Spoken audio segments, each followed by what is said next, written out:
नहीं, मैंने outlook magazine को एक इंटरव्यू में ये कहा कि बेहतर ये है कि प्रधानमंत्री वज़ीर आज़म नरेंद्र मोदी उस फंक्शन में वो शिरकत ना करें, इसलिए कि वो फंक्शन जो होने जा रहा है उसमें अगर वो बहैसियत प्राइम मिनिस्टर प्रधानमंत्री शिरकत करेंगे तो देश को एक मैसेज जाएगा कि प्रधानमंत्री एक फेथ के मानने वालों को सपोर्ट कर रहे हैं। अगर वो ये कह देते हैं कि मैं जा रहा हूं अपनी इंडिविजुअल कैपेसिटी में, तो उनको कोई उस पर क्वेश्चन नहीं करेगा। यकीनन हर प्रधानमंत्री को अगर वो किसी मज़हब को मानता है तो उसको उस पर मज़हब पे चलने का पूरा इख्तियार है, मगर प्रधानमंत्री एक कॉन्स्टिट्यूशनल हेड भी हैं। प्रधानमंत्री एक संविधान से जुड़े हुए हैं और वो संविधान का सेकुलरिज्म से, बेसिक स्ट्रक्चर से उसका ताल्लुक़ है। और अगर प्रधानमंत्री वहाँ पर जाएंगे बहैसियत प्रधानमंत्री, तो यकीनन ये एक मैसेज जाएगा कि प्रधानमंत्री एक बिलीफ को और एक फेथ को प्रमोट कर रहे हैं। इसीलिए मैंने कहा कि प्रधानमंत्री को जाना है इंडिविजुअल कैपेसिटी में जाए, उसका लाइव टेलीकास्ट ना कराएं, उस पर कोई रोक टोक नहीं है। प्रधानमंत्री यकीनन हम जानते हैं कि उनका रिलीजन क्या है, कोई ऐसा नहीं है कि नहीं जानता, मगर अब बहैसियत प्रधानमंत्री आप जाएंगे वहां पर, उससे ये गलत मैसेज जाएगा। परेशानी ये है कि प्रधानमंत्री हैं वो और देश का कोई रिलीजन नहीं है। क्या भारत का कोई रिलीजन है? क्या गवर्नमेंट ऑफ इंडिया का कोई रिलीजन है? कोई रिलीजन नहीं है।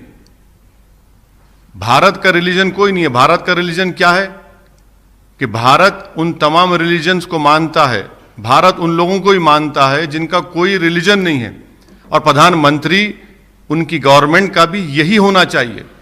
यकीनन वो अपने मजहब पर रहे, कोई रोक नहीं सकता, मगर क्या गवर्नमेंट ऑफ इंडिया कोई मजहब है? बता दीजिए हमको, क्या गवर्नमेंट ऑफ इंडिया का कोई मजहब है? बता दीजिए।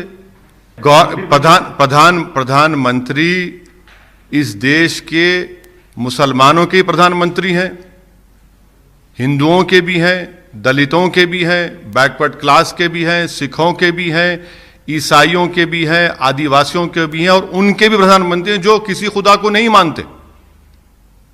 प्रधानमंत्री इन सब के हैं।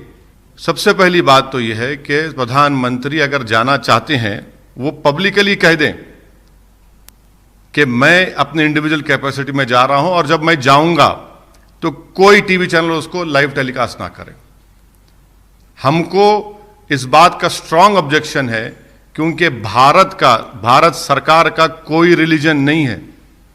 भारत सरकार का कोई रिलीजन नहीं है, इस मुल्क का कोई रिलीजन नहीं है, और प्रधानमंत्री इस मुल्क के तमाम लोगों की नुमाइंदगी करते हैं। नंबर वन ये। दूसरा ये कि यकीनन सुप्रीम कोर्ट का जजमेंट आया है, और सुप्रीम कोर्ट का जो जजमेंट आया था, आप ही ने आकर हमसे पूछा था, तो हमने कहा कि हाँ, ये हमारे देश की आखिरी कोर्ट ऑफ अपील है, और हमने ये भी कहा था कि supreme court is supreme but not infallible. इस बात को याद रखिए कि एडीएम जबलपुर का केस हुआ था, 40 साल बाद वही सुप्रीम कोर्ट ने कहा गलत केस था, गलत फैसला हुआ था। मैं जाता हूं बराबर, मगर क्या मैं ये कहता हूं कि मैं मेंबर ऑफ पार्लियामेंट बन के आ रहा हूं? मैं ये कह रहा हूं ना कि प्रधानमंत्री को, प्रधानमंत्री के कैबिनेट मंत्रियों को अपने अपने पसंद के मजहब पर चलने का पूरा इख्तियार है, चलिए। मगर क्या आप एक कॉन्स्टिट्यूशनल अथॉरिटी हैं? अगर आप असदुद्दीन ओवैसी को इस मुल्क के वजीर आजम से कंपेयर कर रहे हैं, तो मैं एएनआई का बहुत शुक्रिया अदा करता हूं कि आपने मुझे प्रधानमंत्री के मुकाबले में लाके खड़ा कर दिया, बहुत बहुत शुक्रिया। मगर मेरा बोलना है कि प्रधानमंत्री देश का प्रधानमंत्री होता है। प्रधानमंत्री और प्रधानमंत्री की गवर्नमेंट का कोई मजहब नहीं होता। वो तमाम मजाहिब को सेलिब्रेट करते हैं, और जो नहीं मानता किसी खुदा को तो उसको भी सेलिब्रेट करते हैं। मेरा बोलने का मकसद एक ही है कि प्रधानमंत्री जाएं, अगर चाहते हैं जाएं, मगर प्रधानमंत्री बहैसियत प्रधानमंत्री ना जाए, वो नरेंद्र मोदी बनकर जाए, और ये कह दें कि भाई जब मैं जा रहा हूं उसका लाइव टेलीकास्ट मत करिए आप। मैं पूरे देश से कहूंगा, आप क्यों मुझे खाली अपने कौम से कहने के लिए कह रहे हैं?